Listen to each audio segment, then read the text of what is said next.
सदर मजलिस और रुकन पार्लियामेंट बैरिस्टर असद अवैसी ने पार्लियामेंट का वक्त ज़ाय करने के मामले में बीजेपी के दोहरे मियार पर तनकीद की और कहा कि 2004 से लेकर 2014 तक जब बीजेपी अपोजिशन में थी उसने पार्लियामेंट की कार्रवाई को ऐसे ही रोका था। एक प्रेस कॉन्फ्रेंस से खिताब करते हुए बैरिस्टर अवैसी ने कहा कि पार्लियामेंट में तातुल के बावजूद हुकूमत कई मसौदे क़वानीन को मंजूर करवा लिया। याद रहे कि दफा 370 की तमसीक का बिल भी रवा रवी में मंजूर करवाया गया था। उन्होंने कहा कि अपोजिशन का मुतालबा था कि पेगासस जासूसी मामले में पार्लियामेंट में बहस हो, लेकिन हुकूमत इससे कतराती रही। बैरिस्टर अवैसी ने कहा कि पार्लियामेंट में तातुल से बीजेपी को ज्यादा खुशी हुई क्योंकि उसे कई मसौदे क़वानीन बिना किसी मुबाहिस के मंजूर करवाने का मौका मिल गया। सदर मजलिस ने ओबीसी से मुताल्लिक़ बिल पर कहा कि हुकूमत उत्तर प्रदेश के आने वाले चुनाव के पेश नज़र इसको ऐवान में लाई थी। देखिए, आपके दो सवाल बड़े अहम हैं। सबसे पहली बात तो यह है कि अगर बीजेपी जब अपोजिशन में रहती है तो बीजेपी यही कि 2004 से 2014 तक बीजेपी ने भी कई मरतबा पार्लियामेंट की कार्रवाई को चलने नहीं दिया। पार्लियामेंट की कार्रवाई कई सेशंस ऐसे ही ख़राब हो गए जैसा आपने कहा। अब जब बीजेपी सत्ता में आई, अब दूसरे अपोजिशन तो है ही नहीं, तमाम अपोजिशन पार्टीज मिलकर इस सेशन में, पर्टिकुलरली सिर्फ इस सेशन में इस तरह का एक इम्पास पैदा हो गया। मसला क्यों खड़ा हुआ? मसला इसलिए खड़ा हुआ क्योंकि सरकार पेगासस के ऊपर डिबेट नहीं करवाना चाहती थी। अगर सरकार कहती चलिए हम डिबेट कराने तैयार है, उसमें बड़ी बात क्या है भाई? 300 आपके पास एमपी हैं, छुपाने की बात क्या है? आप डिबेट करवा देते। आप डिबेट नहीं करवाना चाह रहे थे, बल्कि आप अपने ब्रूट मेजॉरिटी से दिन में पूरे गवर्नमेंट के बिल्स को आपने पास करवा दिया। जब आप बिल्स को पास करवाते तो आप डिबेट क्यों नहीं करवाना चाहते? अगर आप डिबेट करवा देते तो देश देखता, मगर आप ना तो इतने अहम बिल्स हैं जिस पर अपोजिशन मेंबर्स अमेंडमेंट दिए बोलना चाह रहे थे, आपने दिन में उसको पास करवा दिया। दूसरी बात, बिल्स को आपने कहा कि सवाल ये पास हो गए। पिछले 7 साल में कितने बीजेपी ने पार्लियामेंट में बिल्स लाए और कितने वो डिपार्टमेंट की स्टैंडिंग कमेटी गए? कितने गए? नॉट माने बिल्कुल बहुत कम। बीजेपी तो तैयार ही नहीं है स्टैंडिंग कमेटी को बुझाने के लिए। आप स्टैंडिंग कमेटी को बुझाइए ना। कितने बिल्स गए स्टैंडिंग कमेटी को? भाई स्टैंडिंग कमेटी किस लिए है? आप रिफर ही नहीं करते, बस हम लाए उसको पास करो, बुलडोज करो। 370 का बिल, इतना बड़ा बिल, आपने अमेंडमेंट्स देने का टाइम नहीं दिया। आपने एक ही दिन में मैं अमेंडमेंट्स उसके इंट्रोडक्शन के खिलाफ मैंने कहा, वोटिंग का डिमांड करा था, अलाउ नहीं किया बीजेपी ने।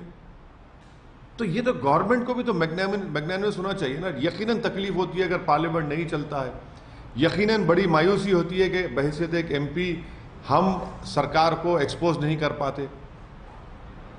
और हमारी एक जिम्मेदारी है जनता की तरफ से कि हम जाकर सरकार से सवालात करें, उनकी गलतियों को देश के सामने लेकर आए। मगर यहाँ पर सरकार ही खुद खुश है कि पार्लियामेंट नहीं चले। आप पार्लियामेंट क्यों नहीं चलाते? अच्छा, तीसरी बात, ओबीसी का एनसीबीसी का बिल आया, सब क्यों एक हो गए भाई? ये समझ में नहीं है हमको। सरकार अपोजिशन एक हो गए, क्यों एक हुए?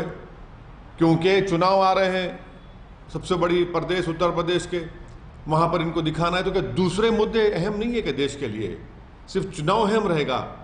तो इससे तो जो अपोजिशन पार्टीज राजी हुए और जो सत्ता में बीजेपी राजी है, तो वो लोग एक्सपोज हो गए ना अपने आप को।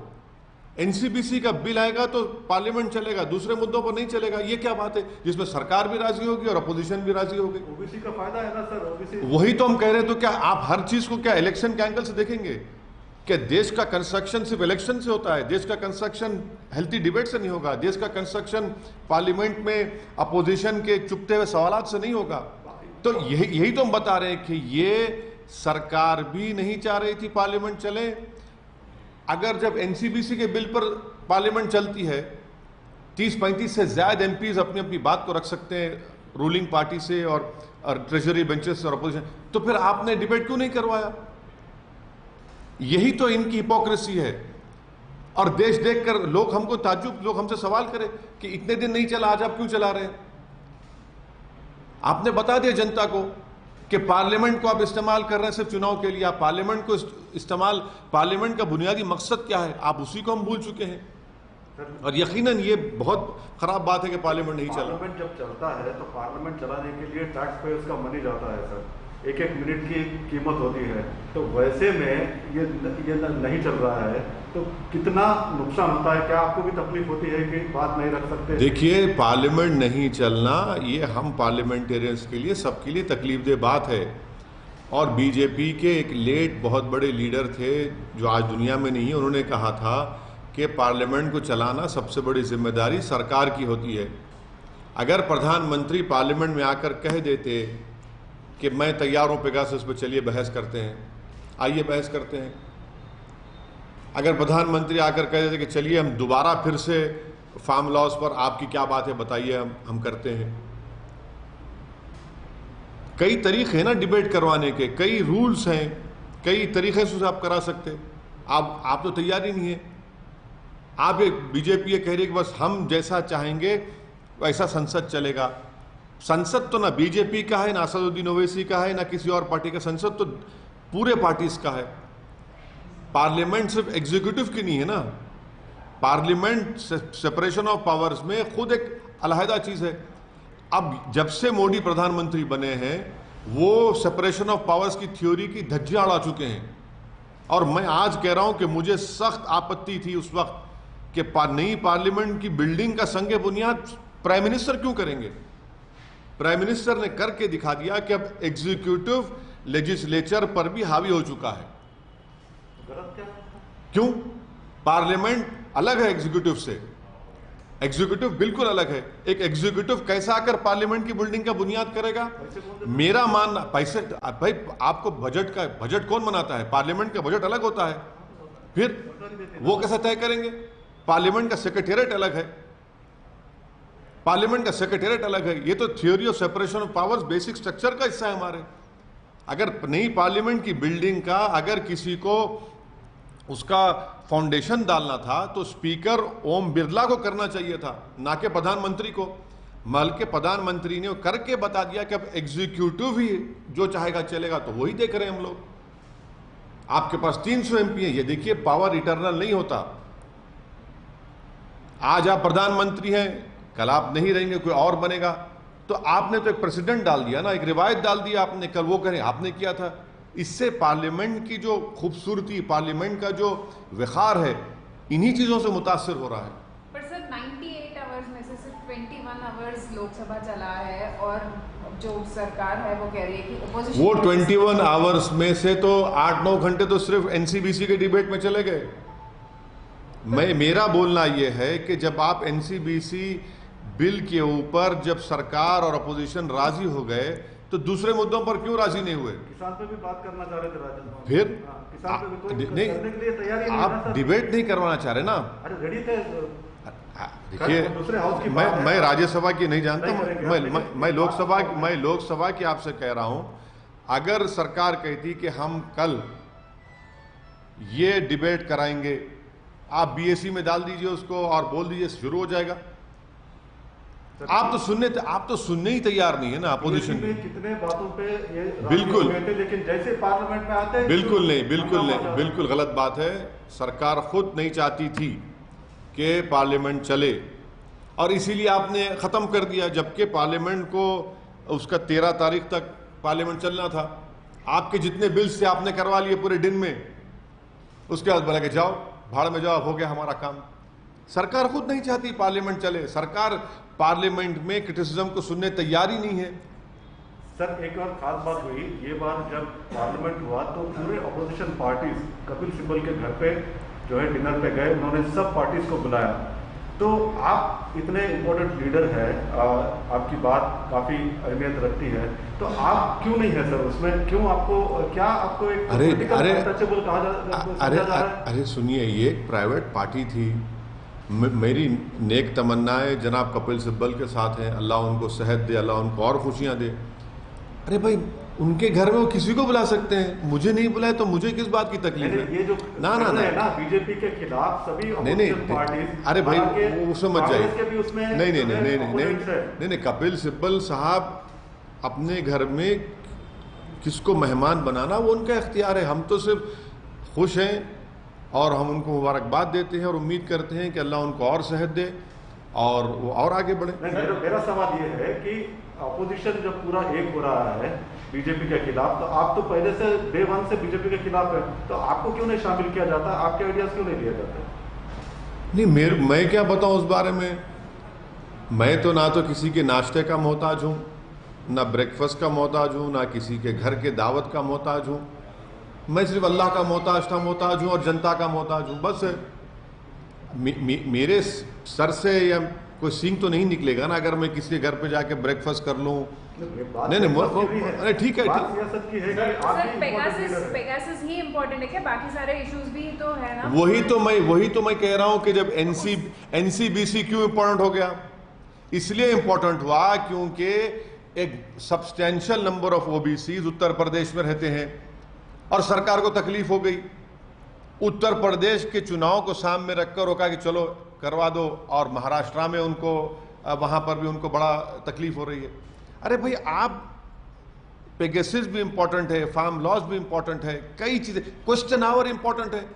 मेरे 3 क्वेश्चन 11 से 12 तक क्वेश्चन होता है। हर एमपी की ख्वाहिश होती है कि भाई ड्रॉ में पिछले फर्स्ट 6 क्वेश्चंस में मेरा नाम आ जाए। मेरे 3 क्वेश्चन बर्बाद हो गए। इतने अहम क्वेश्चन मेरे कई चीजों पे थे। एक तो एकेडमी में जो लोग हादसे का शिकार होते हैं, फ्राइडे के दिन मेरा 2nd क्वेश्चन था। हर एमपी एक तलब था, यार अब पहले 6 क्वेश्चन हम नाम आ जाए हमारा। नहीं, एडजर्न मोशन छोड़िए, क्वेश्चन आवर चला गया। कितने क्वेश्चन आवर चले गए? अच्छा, क्वेश्चन आवर कैसे चला रहे हैं? एक तो अपोजिशन चीखे मार रहा है और क्वेश्चन पूछे जा रहे हैं। कौन क्वेश्चन पूछ रहा है? सिर्फ रूलिंग पार्टी के। ये तो ठीक तरीका नहीं है ना। ये तो भारत की डेमोक्रेसी का अगर लोगों जनता के सामने गलत मैसेज जा रहा है। सर, उत्तर प्रदेश का चुनाव नजदीक है, एकदम सर पे आ गया है, आप भी तैयारियां कर रहे हैं, लेकिन लोगों का ये कहना है कि लैला अपने पत्ते अभी तक नहीं खोले। कब तक अपने पत्ते खोलेंगे? कितनी? नहीं, देखिए, आप गलत कह रहे हैं। लैला के में ही दीवानगी है। लैला को देखने में, लैला के हर बात पे दीवानगी हो रही है। लैला के हर चीज पर दीवाने हो रहे हैं, तो पत्ते खोलने की क्या जरूरत है? लैला सबके सामने है। कितनी सीटें कुछ अभी तो अरे कोई भी पॉलिटिकल पार्टी बशमूल हमारी ये इतनी जल्दी ये बात तो नहीं कहेगी। जब सही टाइम आएगा आपको बताएंगे। सर, आपके दोस्त राजभर जाके स्वतंत्र देव से भी मिल के आए। देखिए, राजभर, ओम प्रकाश राजभर साहब जो संकल्प मोर्चा बना है, एमआईएम पार्टी उसका हिस्सा है, उन्होंने जो बयान जो दिया था उस पर हमको ऑब्जेक्शन है। बाद में राजभर साहब ने ये क्लैरिफिकेशन दिया है कि वो बीजेपी के साथ नहीं जाएंगे। तीसरी बात ये कि मेरी ओम प्रकाश राजभर साहब से बात नहीं हुई है। मैं ज़रूर उनसे बात करूंगा और बात करके हमारी जो बात है, हम क्यों संकल्प मोर्चा में आए कि हम योगी आदित्यनाथ को दोबारा उत्तर प्रदेश का मुख्यमंत्री बनाने से रोकेंगे। नहीं, बाद में उन्होंने अपनी बात को ये कहा भी है। मैं जब पर्सनली उनसे बात कर लूंगा फिर आपके सामने आपके आके कहूंगा। सर, राज्यसभा में जो कल एक वीडियो जो वायरल हुआ है, उस पर आपका क्या कहना है? वो जो मिनिस्टर्स जिस तरह से फाइल्स उछाल रहे थे राज्यसभा में, बेल में, उस पर आप मार्शल्स को हैंडल करे। देखिए, राज्यसभा का मैं मेंबर नहीं हूँ, मैं लोकसभा का मेंबर हूँ।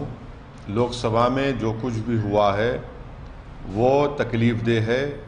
और मेरे मरहूम वालिद ने, जब वो एमपी थे, इसी तरह का इम्पास और चल रहा था, गड़बड़ हो रही थी, तो उन्होंने एक शेर कहा था, किसी और शायर का था, मुझे याद नहीं आ रहा। हमारे मरहूम वालिद ने कहा था कि अखलाक का जलता हुआ घर देख रहा हूँ, अखलाक का जलता हुआ घर देख रहा हूँ, देखा नहीं जाता मगर देख रहा हूँ। सर उत्तर प्रदेश में फिर से वही सवाल है, कितनी सीटें, कुछ तस्वीर साफ नहीं, हो रही अभी है? इतनी जल्दी कैसे? हमारे प्रेसिडेंट जनाब शौकत साहब ने कहा कि हम 100 सीटों पर तैयारी कर रहे हैं और 100 सीटों पर हम चुनाव लड़ सकते हैं।